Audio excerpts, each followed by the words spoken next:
Ah, mais puisque je te dis qu'aujourd'hui les agriculteurs, ce sont les jardiniers de l'environnement. C'est ça, oui. Ils sont forcément conscients de leur impact sur la nature. De toute façon, tu crois uniquement ce que tu vois, t'es bien comme ma mère. Ouais, ok, le mieux c'est que j'aille voir dans la ferme d'Antoine. Ok, bah va voir dans la ferme d'Antoine, mais il est hors de question que je vienne avec toi. Moi je vais chez Marie. Ok.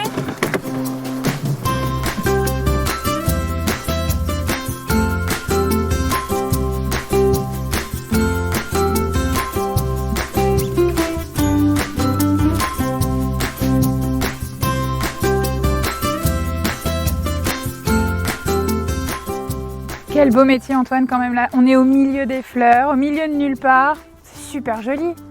On est un peu les architectes de l'environnement, on fait des belles peintures au sol. Moi dans mon métier de tous les jours, j'essaye de choisir des variétés pour les céréales résistantes à certaines maladies, pour éviter des traitements.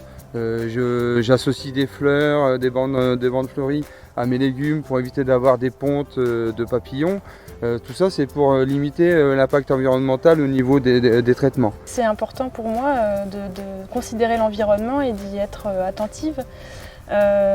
Par exemple ici on est dans une pâture avec des vaches derrière nous, donc effectivement c'est un herbivore et donc j'imagine pas avoir un troupeau de vaches qui ne mange pas d'herbe.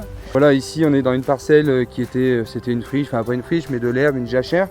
Voilà, plutôt que de la laisser comme ça, je travaille avec un apiculteur. Je trouvais que c'était bien, que c'était bénéfique pour nous deux d'avoir un champ utile. Moi ici je suis même en démarche HVE, c'est-à-dire haute valeur environnementale. Je suis sur le point d'obtenir la certification. Sur l'atelier de vente directe, depuis quelques temps, on essaie de faire du zéro déchet sur les clients qui nous le proposent, qui nous le demandent. Et donc on consigne certains emballages pour la crème ou pour le beurre par exemple. Le lait battu, donc on le valorise auprès des porcs qu'on élève sur paille avec notre blé qu'on écrase nous-mêmes.